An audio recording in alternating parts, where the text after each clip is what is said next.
मुंबईच्या गजबजलेल्या जीवनातून बाहेर पडून फक्त एकच उद्देश होता, आपल्या बाप्पाचे कोकणातील दर्शन.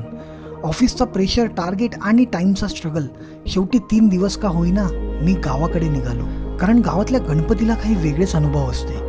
तिथे भक्ती पण असते आणि एक वेगळाच कनेक्ट पण असतो. आणि हो, बाप्पाच्या आशीर्वादाने ही राईड एकदम मस्तरित्या कंप्लीट झाली. तर चला, तुम्हाला मी घेऊन चलतो या कोकण बाईक राईडच्या अविस्मरणीय प्रवासावर. व्हेरी गुड मॉर्निंग मित्रांनो. गणेश चतुर्थीच्या सगळ्यांना हार्दिक शुभेच्छा. आज आहे तिसरा दिवस. तिसऱ्या दिवशी मी चाललेलो आहे माझ्या गावी गणपती बाप्पांचे दर्शन करायला कोकणाकडे. तर आज आहे फ्रायडे, सॅटर्डे, संडे, 3 दिवस आहे ना. 3 दिवस मला सुट्टी आहे. कालपर्यंत विचार करतो काय करू, पण फायनली डिसाईड केलं की बाबा गावी जाऊन दर्शन करून फटाफट येऊया. आणि मित्राच्या पण गावी जायचं आहे. तर असा एक 3 दिवसामध्ये एक छोटासा असा एक प्लॅन बनवला आहे कोकणाकडे. तर नक्की बघा. आता वाजलेले 6:30. तर 7 वाजेपर्यंत निघण्याचा टार्गेट ठेवलेला आहे. टायमावरती निघू तर टायमावरती पोचू. आणि आता मी जास्त सामान वगैरे घेऊन नाही चाललेलं आहे, तर फक्त थोडंसं सामान वगैरे घेतलेलं आहे. तर इथे आपला टॉप बॉक्स आहे रेडी. इथे आपली ही एक टेल बॅग आहे. Mainly camera accessories and all ते सगळं, आणि लॅपटॉप वगैरे हे सगळं मी कॅरी करतो आहे टॉप बॉक्समध्ये. आणि बाकी टेल बॅग वगैरे घेतलेली आहे. टेल बॅगमध्ये आपलं छोटं मोठं कपडे वगैरे ते सगळं घेतलेलं आहे. 3च दिवसाचा प्लॅन आहे.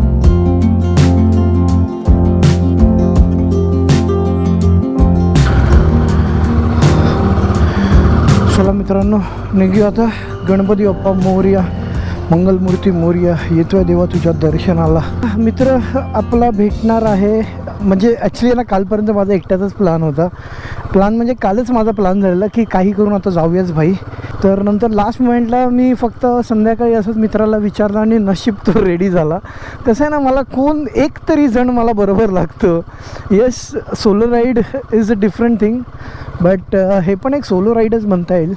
कारण की आम्ही 2 जणच आहे. ओके, आणि सोलो बाईक आहे भाई. मला असं ट्रॅव्हल करायला मजा येते. कोणतरी एक जण मला नेहमी आपल्या बरोबर लागतो. तर तो आता येतो आहे. त्याच्याबरोबर मी कोकणाची राईड केली आहे, साऊथ राईड केली आहे, खूप सारे राईड वगैरे केलेले आहेत. बस निघालोच आहे. 5 मिनटं झाली आणि पावसाने इथे हजेरी दिलेली आहे.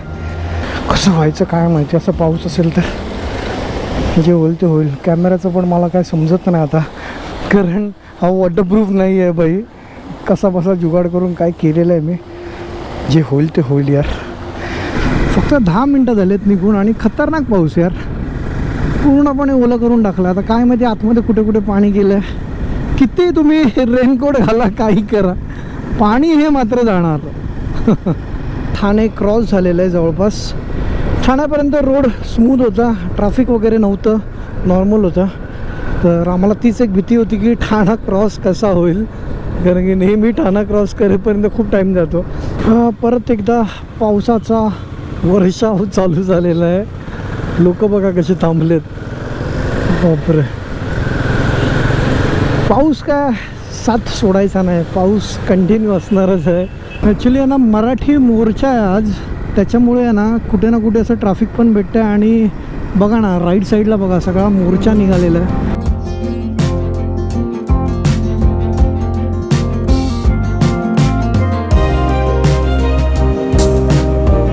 तर आता आम्ही आता एका जागी आता थांबलेलो आहे थोडा नाश्ता पाणी करण्यासाठी, ब्रेकफास्ट करण्यासाठी. आता आम्ही घेतलेला इडली वडा. आम्ही नेहमी ह्या जागी आल्यावरती नेहमी थांबतो.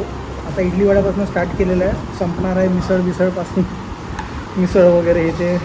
आय थिंक डोसा पण लास्ट टाईम खाल्लं, तो पण चांगला होता. तर आता इथे नाश्ता करूया. I think half an hour तर ऑलमोस्ट जाणारच आहे आता इथे. त्याच्यानंतर आपण आपल्या पुढल्या प्रवासाला सुरुवात करूया.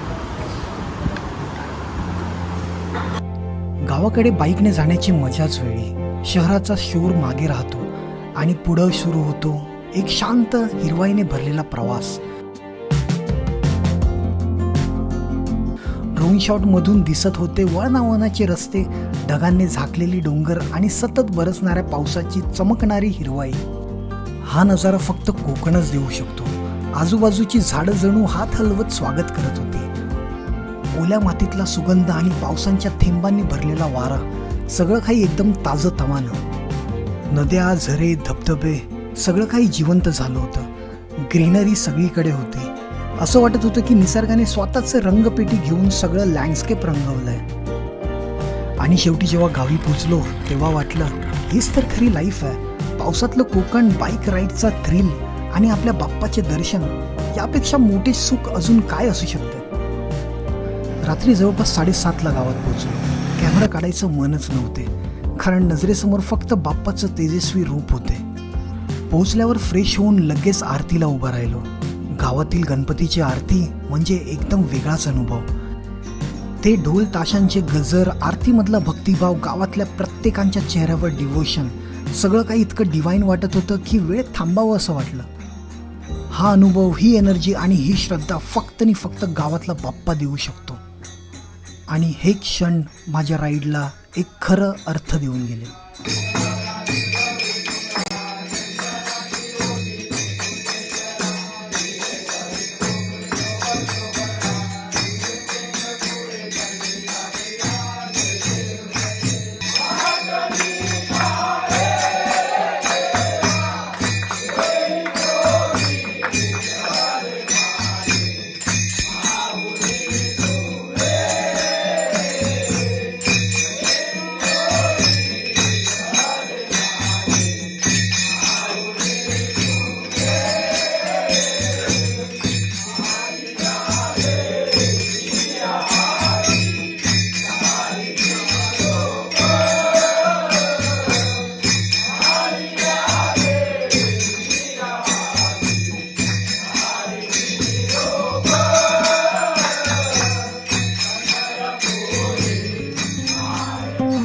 सकाळ होताच ड्रोन शॉटमध्ये काही असा नजारा दिसला.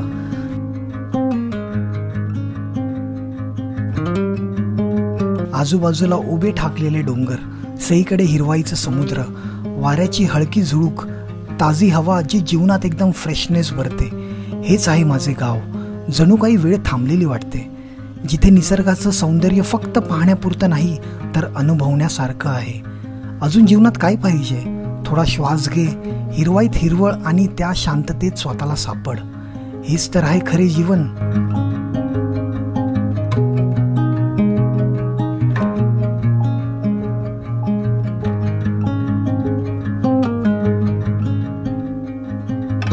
तर गुड मॉर्निंग मित्रांनो. काल रात्री इथे पोचता आम्हाला जवळपास 7:30-8 काहीतरी वाजले आणि मी थोडा पण व्लॉग नाही बनवला, काय नाही. मी पूर्णपणे बिझी होतो आणि एन्जॉय करत होतो आपल्या गणपती बाप्पाच्या मोमेंट्स. तर आरती वगैरे झाली, नंतर बाकी लोक आले, त्यांनी वेगळी आरती घेतली वगैरे, हे चालू असतं आणि खूप मजा येते गावी जेव्हा पण गणपतीला येतो तेव्हा. रात्री आम्ही आमचे दुसरे काका आहेत त्यांच्या तिकडे जाऊन थांबलेलो, कारण की इथे पण खूप लोक होते आणि आम्हाला थोडा आराम पाहिजे होता. तर तिकडे जाऊन थांबलेलो आणि मॉर्निंगला उठून आम्ही आत्ता जस्ट आलेलो इथे आमच्या घरी. आत्ता त्याआधी विचार करतो आहे की फटाफट जातो मंदिरामध्ये दर्शन करण्यासाठी. राधाकृष्णाचं आमचं मंदिर आहे, तिकडे जरा पेढे वगैरे ठेवूया आणि त्याच्यानंतर मग इथे आरती वगैरे असेल. ॲक्च्युली ना इथे आज पूजा पण आहे, पण अनफॉर्च्युनेटली पूजेसाठी थांबू शकत नाही, कारण की 4 नंतर चालू होणार आहे आणि 4पर्यंत. त्याच्या आधी आमचा असा पूर्ण प्लॅनिंग आहे की आजचाच दिवस आहे आमच्याकडे, तर आम्ही इकडनं निघून डायरेक्टली जाणार आहे माझ्या एका मित्राच्या गावी. ऑन द वे लागेल संगमेश्वरच्या तिकडे.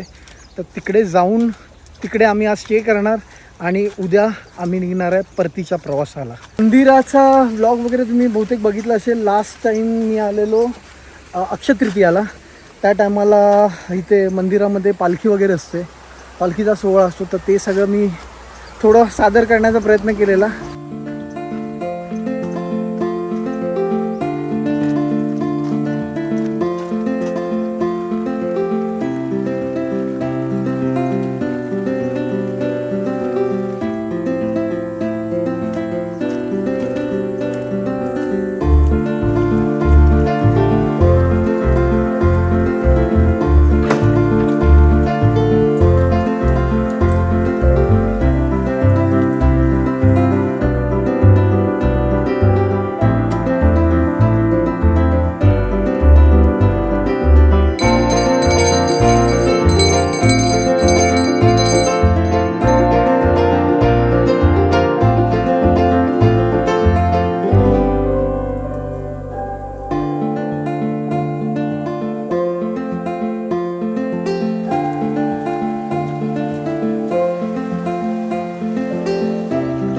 करता पोरांना तुम्ही? हा कुठे पळताय? इथे बघ, इथे बघ.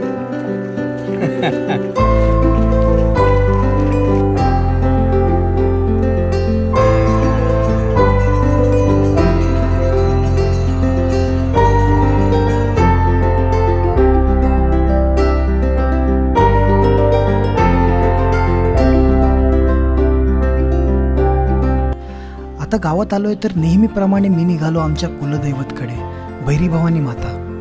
एक छोटेसे मंदिर जे माझ्या पप्पांच्या मामाच्या घरी आहे. तर हे आहे जागृत स्थान, जिथे बोललेल्या नवस नक्की पूर्ण होतात. तर हा इकडला गणपती, हे आहे आमच्या पप्पांच्या मामांचं घर. ओके. आणि हा इथे आहे गणपती. आणि जे मी मंदिर बोलवतो, जे खूप जागरूक देवस्थान आहे, ते आहे इथे भैरी भवानी मातेचं मंदिर. मोठे मोठे लोक, मोठे मोठे पॉलिटिशियनसुद्धा इथे येतात नवस घालायला या मातेच्या मंदिरात. मंदिर छोटेसे आहे पण खूपच पॉवरफुल आहे. आणि खरंच चांगले वाटते की हीच जागा आमच्या परिवारातलं एक घर आहे, म्हणूनच आम्ही कधीही इथे जातो. एक सिंपल, शांत आणि सॅक्रेड स्पेस, जिथे डिवोशन आणि ट्रेडिशन एकदम जिवंत आहे.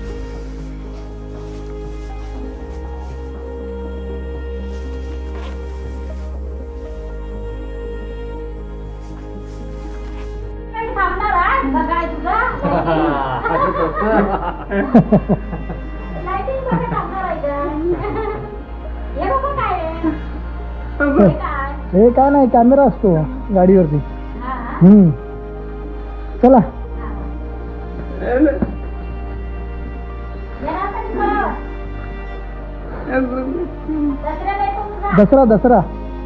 दसऱ्याला येतो. चला.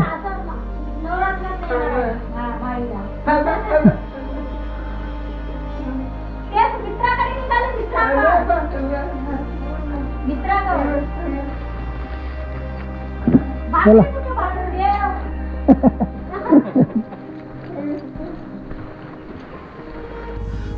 तर इथून पुढे आम्ही निघालो माझ्या मित्राच्या गावी, संगमेश्वर साईडला. विचार केला की इथे पण एक दिवस त्यांच्या बाप्पांच्या सोबत स्पेंड करावा. रस्ते थोडेसे खराब होते, म्हणून पोचता पोचता थोडासा टाईम झाला. पण या सगळ्या जर्नीची मजा काही वेगळीच होती. वाइंडिंग रोड, ग्रीन हिल्स आणि थोडीशी फ्रेश हवा, जी राईडला एक्स्ट्रा थ्रिल देत होती. बघता बघता मित्राच्या घराजवळ पोचलो, जे हायवेच्या एकदमच जवळ होतं.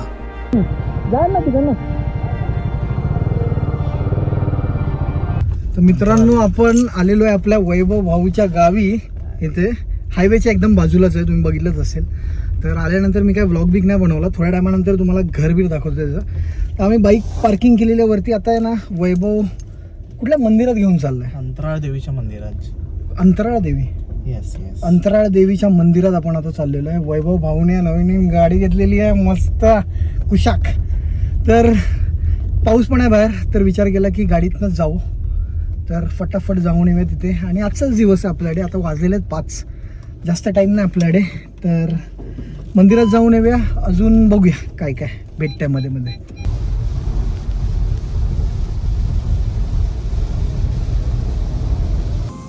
लांडगा लांडगा लांडगा भेटलेला आहे. 2 होते. अरे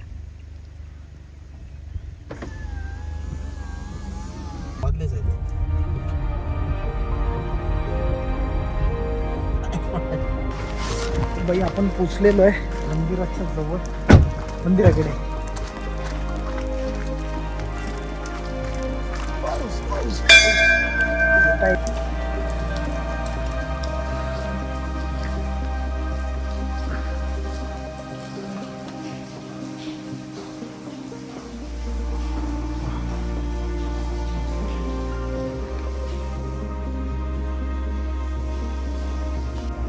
मंदिरामध्ये दर्शन करून आम्ही निघालो आमच्या घराकडे.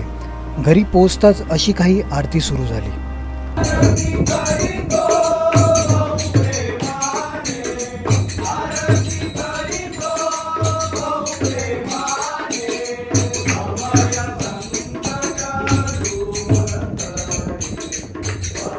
सकाळ झाली आणि आम्ही निघालो परत मुंबईकडे.